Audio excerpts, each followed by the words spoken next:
السلام عليكم ورحمة الله.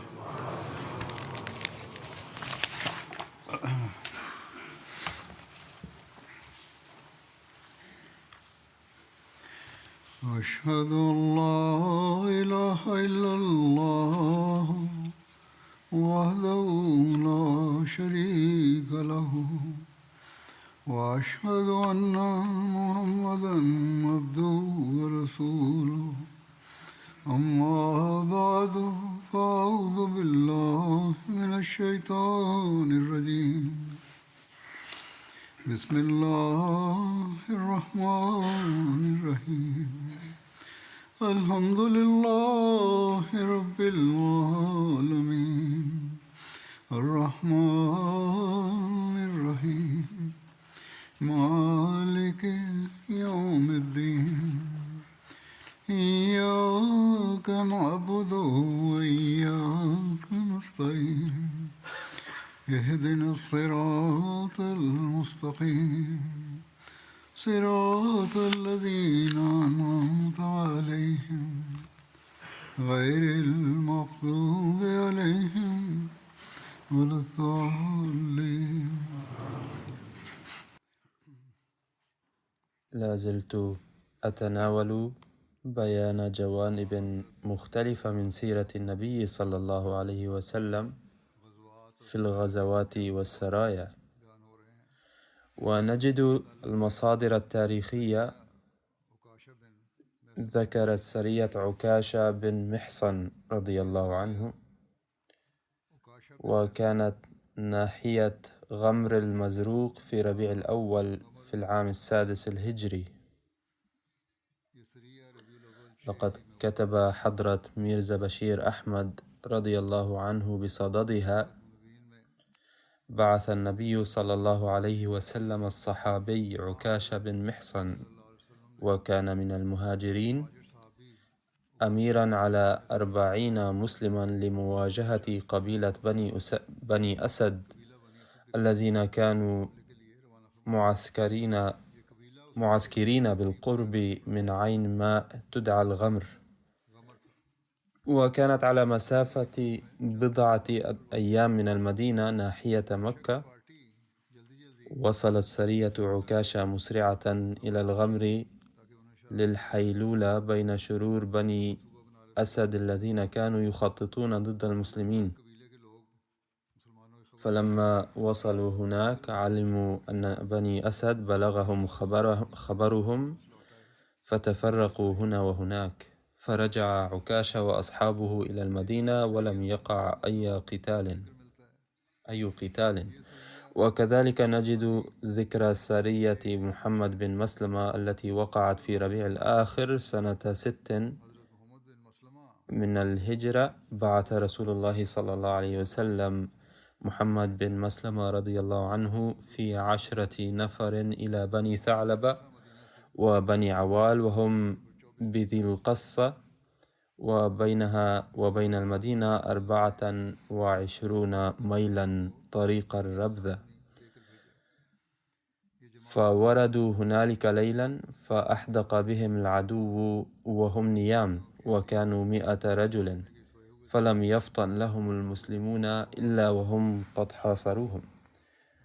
فقام محمد بن مسلمة من فوره وحمل قوسه، وصاح بين أصحابه بأن يأخذوا سلاحهم، فاستيقظوا جميعا، فترامى الطرفان ساعة من الليل،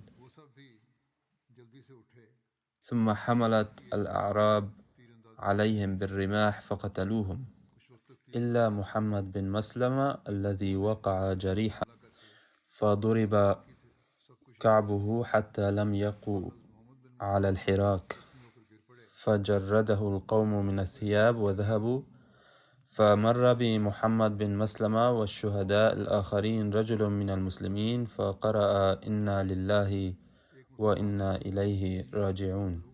فلما سمع محمد بن مسلمة صوته تحرك، فأطعمه الرجل وحمله على راحلته حتى ورد به إلى المدينة.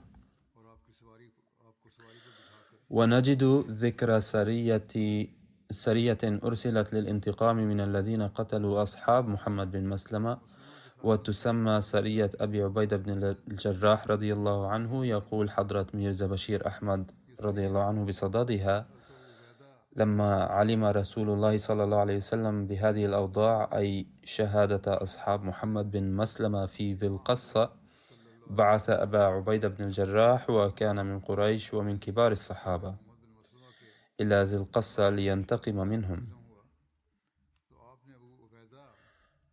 وفي هذه الأثناء بلغ النبي صلى الله عليه وسلم أن بني ثعلبة ينوون الهجوم على ضواحي المدينة، فبعث 40 من أصحابه الأكفاء تحت إمرة أبي عبيدة بن الجراح رضي الله عنهم، وأمرهم بالمسير ليلا والوصول إلى مكان القوم في الصباح الباكر. فخرج أبو عبيدة بن الجراح رضي الله عنه كما أمر النبي صلى الله عليه وسلم، وداهم القوم عند صلاة الفجر، فسقط في أيديهم نتيجة الهجوم المباغت، ولاذوا بالفرار واختفوا في الجبال المجاورة بعد مقاومة بسيطة. فأخذ أبو عبيدة بن الجراح الغنائم ورجع إلى المدينة.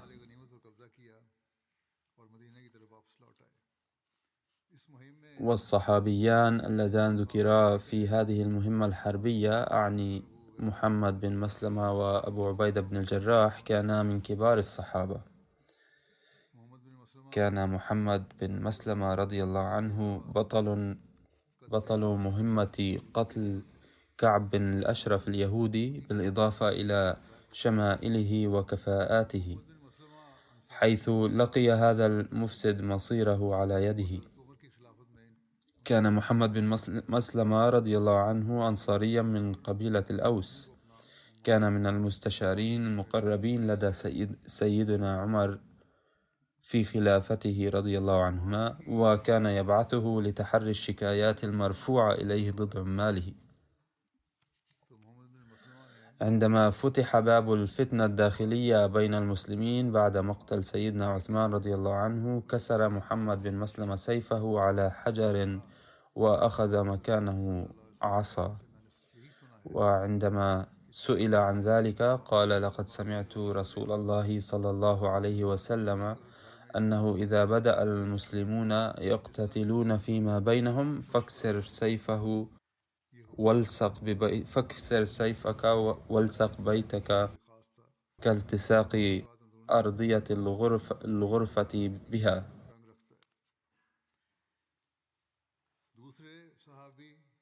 لعل هذا الحكم كان خاصا بمحمد بن مسلمة أو بهذه الفتنة، وإلا فإن التصدي للفتن الداخلية أحيانا يكون خدمة دينية عظيمة.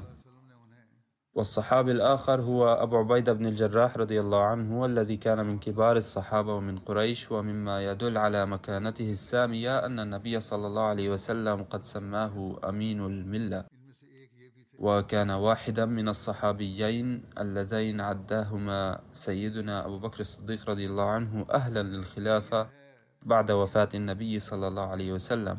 مات أبو عبيدة شهيدا بالطاعون في عهد خلافة عمر رضي الله عنهما.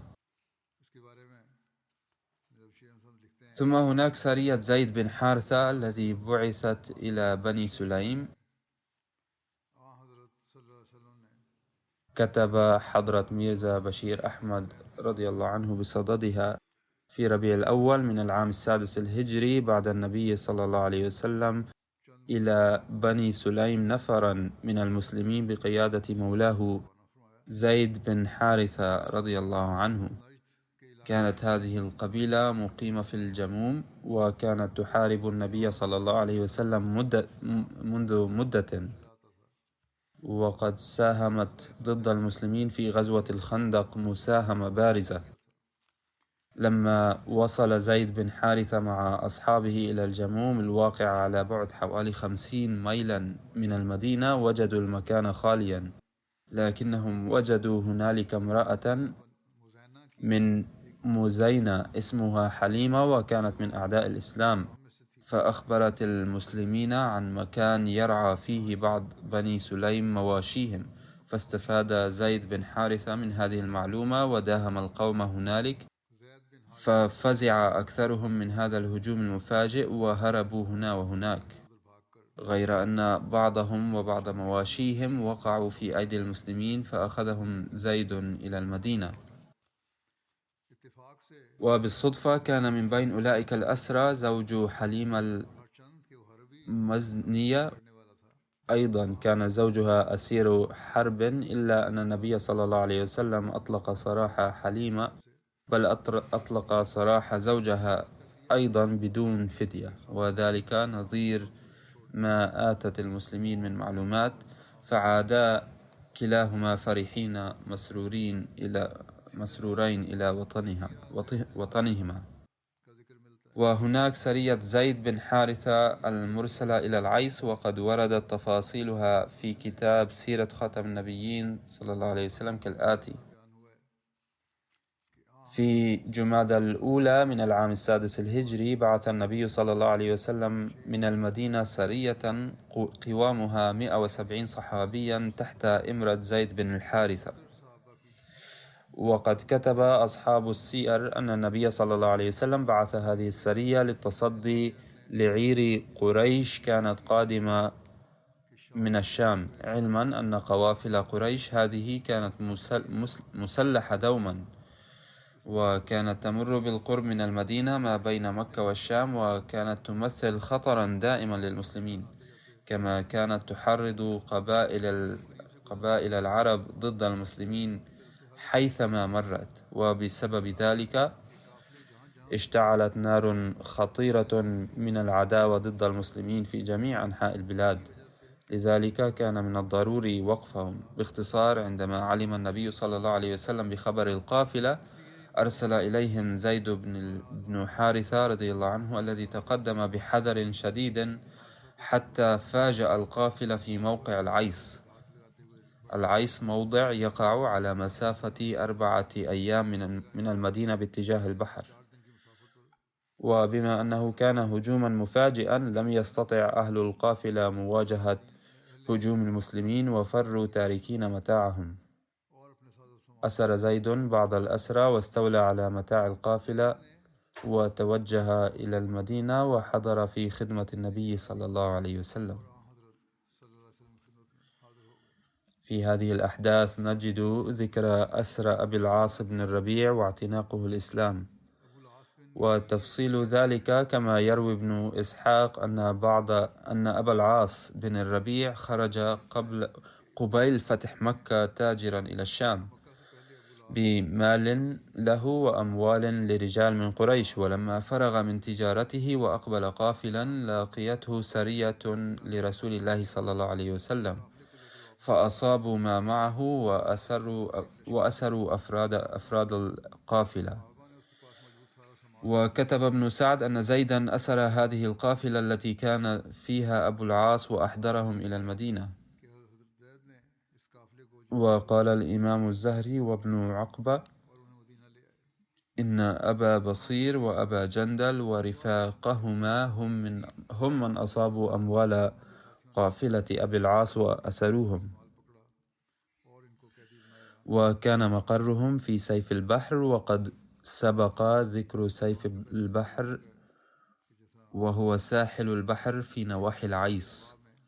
ولم يقتل أي منهم ما أحدا من أفراد القافلة، لأن أبا العاص كان صهر رسول الله صلى الله عليه وسلم، فقد كان زوج ابنته. في إحدى الروايات فر أبو العاص من سرية زيد بن الحارثة، فلما عاد المسلمون بأموال القافلة أقبل أبو العاص إلى المدينة ليلا حتى دخل على زوجته زينب بنت رسول الله صلى الله عليه وسلم فاستجار بها فأجارته. ولما صلى رسول الله صلى الله عليه وسلم بالناس صلاة الصبح وكبر الناس معه، صرخت زينب من صفة النساء وهو المكان المخصص للنساء. وفي رواية أخرى قامت على باب بيتها فنادت بأعلى صوتها: أيها الناس إني قد أجرت أبا العاص. فلما سلم رسول الله صلى الله عليه وسلم من الصلاة أقبل على الناس فقال: أيها الناس هل سمعتم ما سمعت؟ قالوا: نعم. قال: أما والذي نفس محمد بيده ما علمت بشيء من ذلك حتى سمعت الآن من زينب ما سمعتم. المؤمنون يد على من سواهم يجير عليهم أدناهم. وفي رواية قال: وقد أجرنا من أجارته زينب.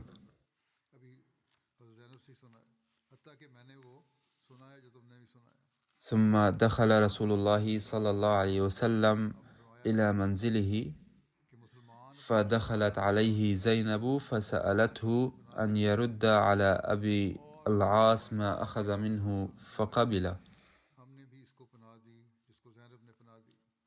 وقال لها رسول الله صلى الله عليه وسلم: أي بني أكرمي مثواه ولا يخلصن إليك فإنك لا تحلين له لأنه كافر وأنت مسلمة. وبعث رسول الله صلى الله عليه وسلم إلى السرية الذين أصابوا مال أبي العاص فقال لهم: إن هذا الرجل منا أي من أقربائي حيث علمتم وقد أصبتم له مالا فإن تحسنوا وتردوا عليه الذي له. لم يأمرهم بل قال: إن تحسنوا وتردوا عليه الذي له فإنا نحب ذلك، وإن أبيتم فهو فيء الله الذي أفاء عليكم، أي لا اعتراض لي على ذلك فأنتم أحق به. فقالوا: يا رسول الله بل نرده عليه. وعند ابن عقبة فكلمها أبو العاص في أصحابه الذين أسرهم أبو جندل وأبو بصير وما أخذ لهم، فكلمت رسول الله صلى الله عليه وسلم في ذلك. فقام رسول الله صلى الله عليه وسلم وخطب الناس وقال: إنا صاهرنا ناسا وصاهرنا أبا العاص فنعم الصهر وجدناه، وإنه أقبل من الشام في أصحاب له من قريش فأخذهم أبو جندل وأبو بصير فأسروهم وأخذوا ما كان معهم ولم يقتلوا منهم أحدا، وإن زينب سألتني أن أجيرهم، فهل أنتم مجيرون أبا العاص وأصحابه؟ فقال الناس: نعم. فلما بلغ أبا جندل وأصحابه قول رسول الله صلى الله عليه وسلم في أبي العاص وأصحابه الذين كانوا عنده من الأسرى سرحهم ورد إليهم كل شيء حتى العقال. قال ابن إسحاق ومحمد بن عمر: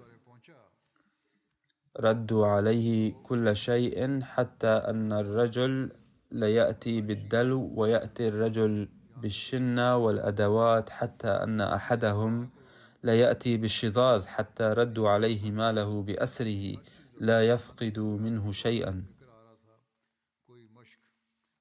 ثم احتمل أبو العاص إلى مكة فأدى إلى كل ذي حق حقه، ثم قام فقال: يا أهل مكة هل بقي لأحد منكم عندي مال لم يأخذه؟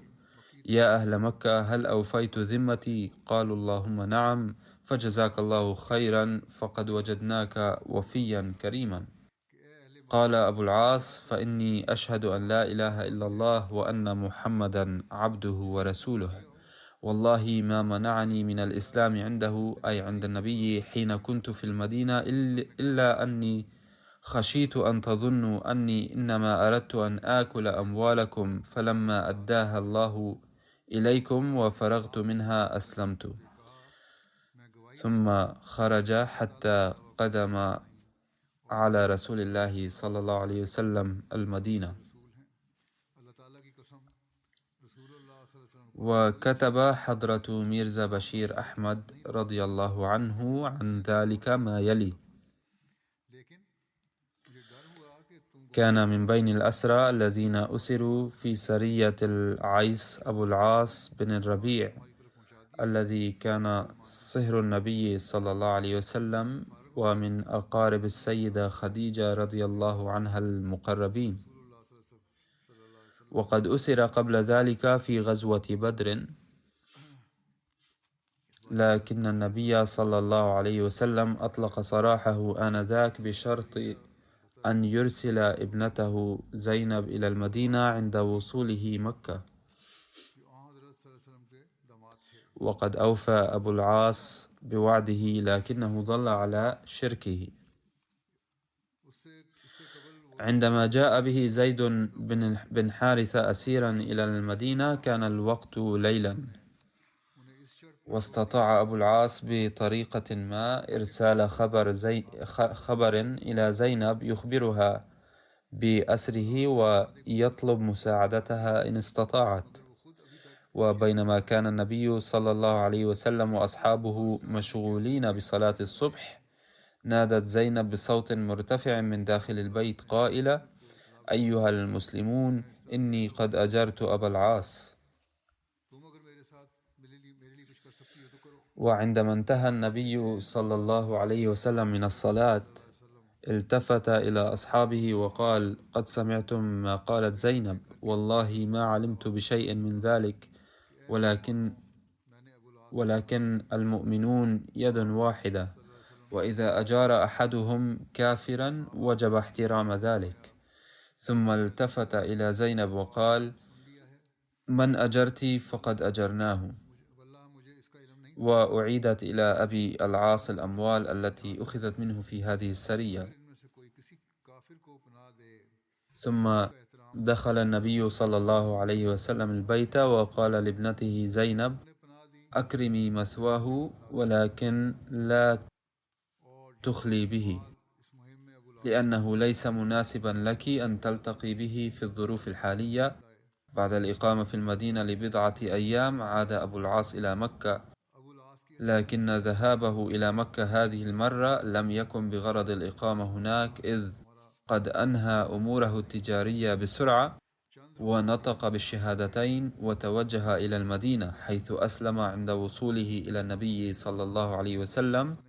فأعاد النبي صلى الله عليه وسلم زينب إليه دون عقد نكاح جديد، أي أذن صلى الله عليه وسلم لها أن تبقى كزوجة له. تذكر بعض الروايات أنه عقد قران جديد بين زينب وأبي العاص، لكن الرواية الأولى أقوى وأصح. كان لأبي العاص نشاط تجاري في مكة، لذلك لم يستطع الإقامة في المدينة، وبعد إسلامه عاد إلى مكة بإذن من النبي صلى الله عليه وسلم. وبسبب إقامته في مكة لم تتسنى له المشاركة في الغزوات إلا في سرية واحدة أرسلت تحت قيادة علي رضي الله عنه في السنة 10 من الهجرة، وقد عينه علي رضي الله عنه عاملا على اليمن. عند عودته من هناك توفيت زينب رضي الله عنها في السنة 8 للهجرة، ولم يعش أبو العاص طويلا بعدها، إذ توفي في السنة 12 للهجرة.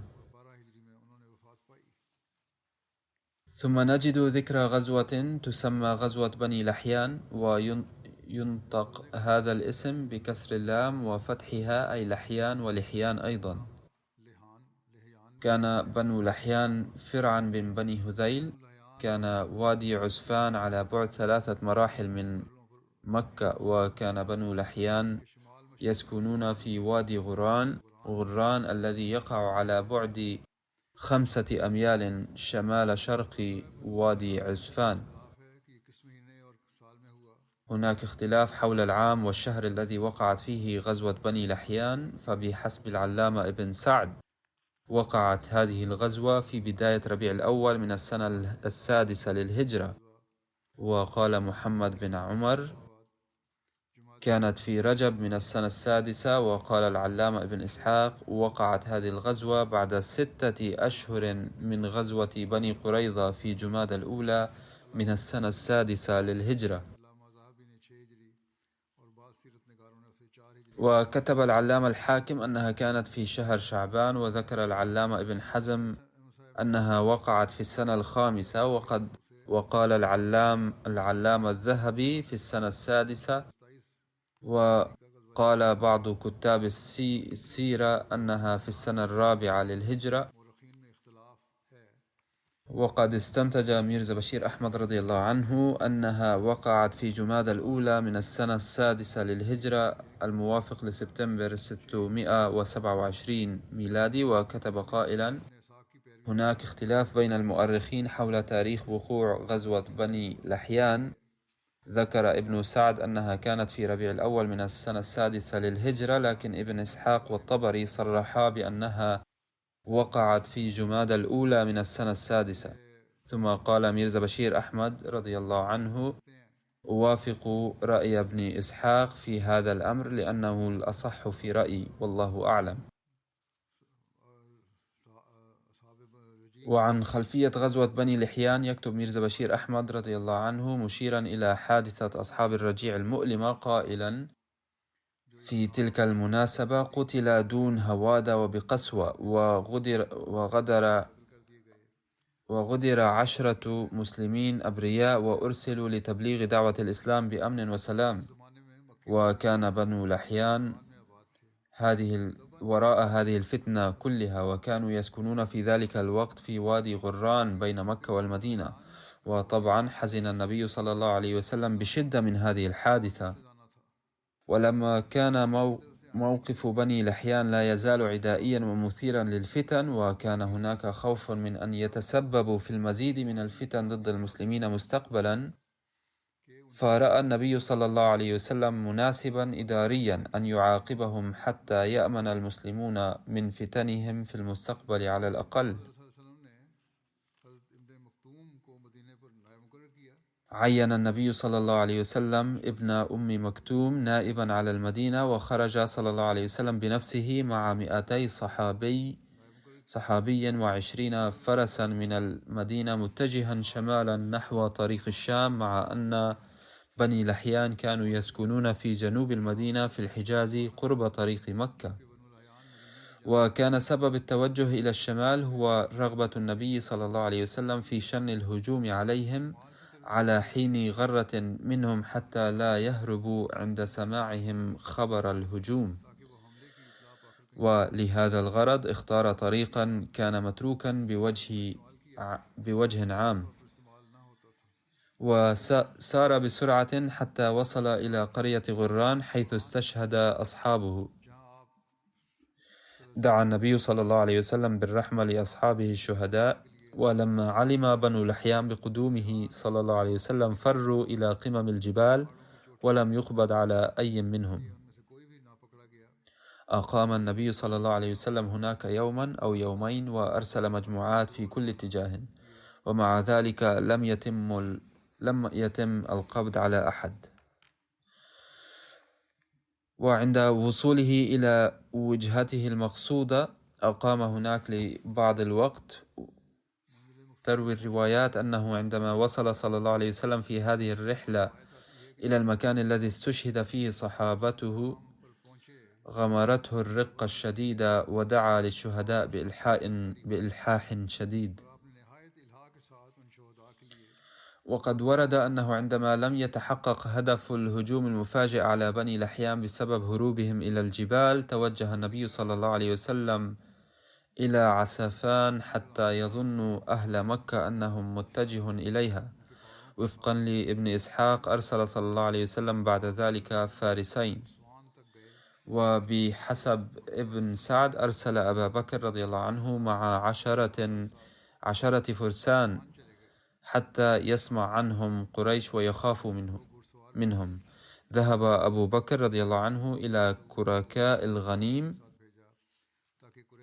وهو واد يبعد 8 أميال من عسفان، ثم عاد إلى عسفان دون مواجهة أحد. بعد ذلك بدأ رسول الله صلى الله عليه وسلم رحلة العودة إلى المدينة، وعاد بعد 14 يوما. يكتب ميرزا بشير أحمد رضي الله عنه: في أثناء رحلة العودة دعا النبي صلى الله عليه وسلم دعاء كان المسلمون يقرؤونه عادة عند العودة من أسفارهم المهمة، وهو: آئبون تائبون عابدون ساجدون لربنا حامدون.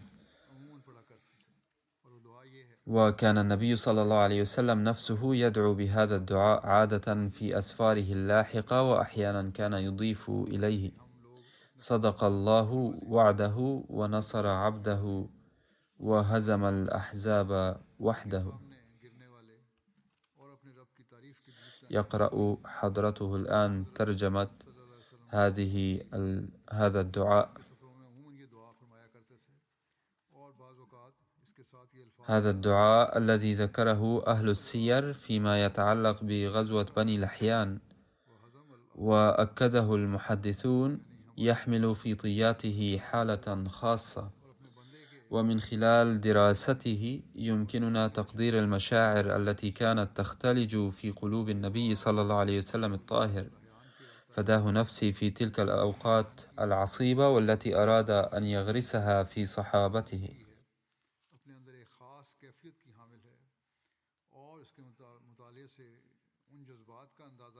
يزخر هذا الدعاء بالحرقة الشديدة لأن يزيل الله تعالى العوائق التي يضعها العدو في طريق عبادة المسلمين وتبليغ دعوة الإسلام السلمية. وفيه شكر لله تعالى على ما أزال من هذه العوائق، مثال ذلك كشخص منهمك في عمل يحبه، ثم يأتي شخص آخر فجأة ويعطل عمله ويشتت انتباهه، ولكن بعد فترة تزول هذه العوائق بفضل الله، ويجد ذلك الشخص فرصة للعودة إلى عمله المحبوب. المشاعر التي ستنبعث في قلب هذا الشخص في مثل هذا الموقف هي نفسها المخفية في هذا الدعاء، لأن النبي صلى الله عليه وسلم يقول: إننا بعد التحرر من هذا التدخل المؤقت في سفرنا نعود إلى تلك الحالة التي نستطيع فيها قضاء الوقت في ذكر ربنا والحصول على فرصة لإنشاد أناشيد الحمد له. نعم، ذلك الإله الذي حفظنا من قبل في مناسبات عديدة من فتن الأعداء ومنحنا السلام، فكم هي مباركة هذه العاطفة ورائعة وآمنة. لكن المؤسف أن بعض أعداء الإسلام مع ذلك لا يكفون عن الاعتراض ولا يزالون يقولون إن الهدف الحقيقي لرسول الله صلى الله عليه وسلم وأصحابه كان فتح البلاد بعساكره وطلب الدنيا. ثم هناك سرية زيد بن حارثة، وكان في جمادى الآخرة من السنة 6 من الهجرة، حيث بعث النبي صلى الله عليه وسلم سيدنا زيد بن الحارثة إلى بني ثعلبة بن سعد في موضع طرف، وهو اسم بئر لبني ثعلبة على بعد 36 ميلا من المدينة على طريق العراق. فخرج سيدنا زيد بن حارثة رضي الله عنه مع 15 نفرا، وحين وصل إلى طرف أخذوا الجمال والشياه، وخاف البدو المقيمون هناك وظنوا أن رسول الله صلى الله عليه وسلم قد سار إليهم فهربوا. ساق سيدنا زيد المواشي إلى المدينة، ثم خرج بنو ثعلبة بحثا عنهم، لكنهم لم يتمكنوا من القبض على الصحابة،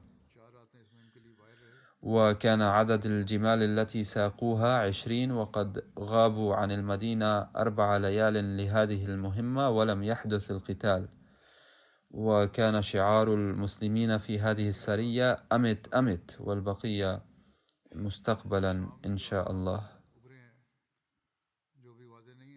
الظروف السائدة في العالم في هذه الأيام يعرفها الجميع. الأوضاع التي ظهرت في سوريا لا تزال غير واضحة. يقال إن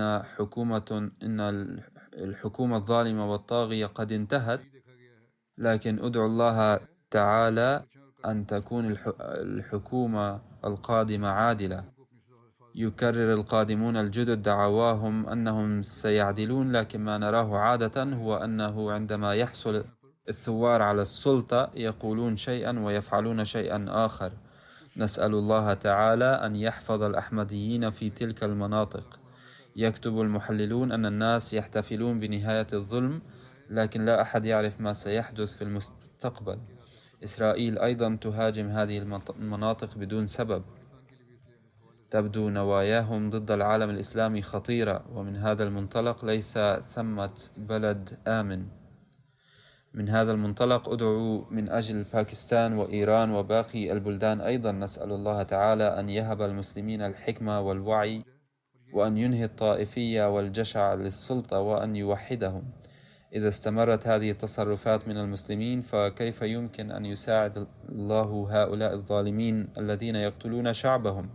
على أي حال أكثروا من الدعاء، ونسأل الله تعالى أن يحمي كل أحمدي من شر هؤلاء. أما الأحمديون فليسوا آمنين من أيدي هؤلاء المسلمين المزعومين، ولا من أيدي غير المسلمين المعادين للإسلام. رحمنا الله تعالى وحفظنا من كل شر وخطر.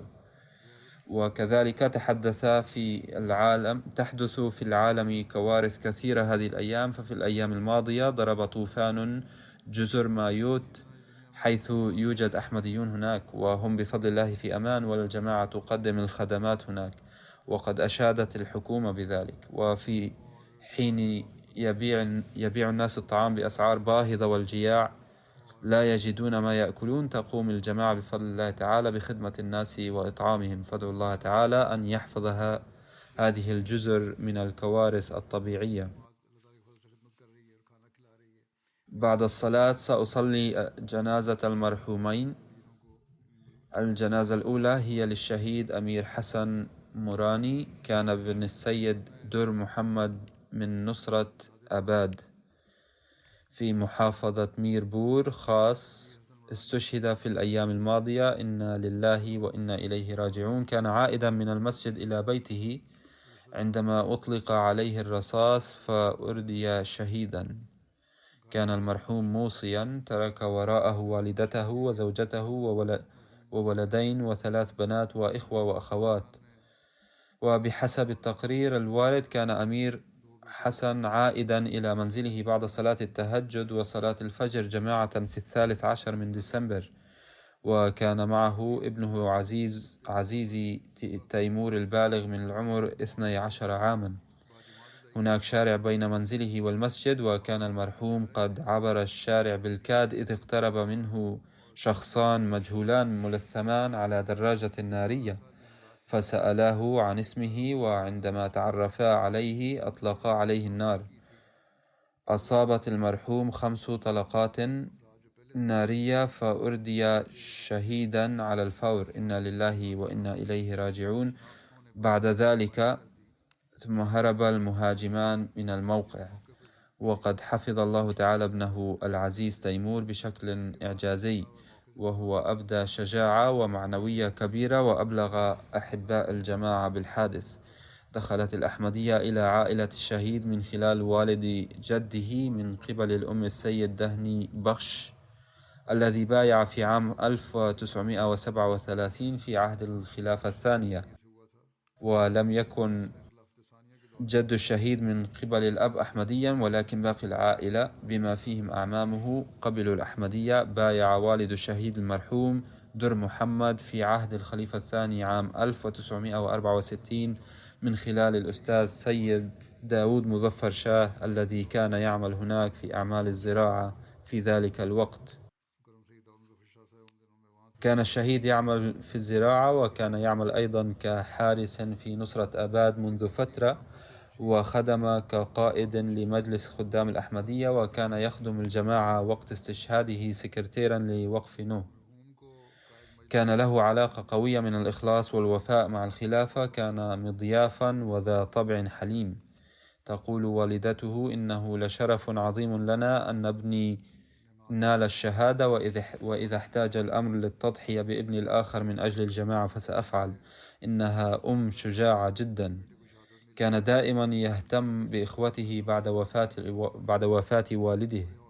لم يكن يرد سائلا خالي اليدين. كانت جارته غير أحمدية كفيفة، وكان يعتني بمعزها وأطفالها ويأخذ الأطفال إلى المدرسة. كان ملتزما جدا بصلاة الجماعة. كتب أمير الجماعة في محافظة مير بور خاص أن المرحوم كان يترك كل أعماله ويحضر للخدمة في كل برنامج للجماعة. ولقد لاحظت فيه تغييرا ملحوظا خلال الشهر الماضي، حيث أصبح من عادته اليومية فتح المسجد قبل الفجر وأداء النوافل. كان يبدو وكأنه قد ولد أمير حسن جديد.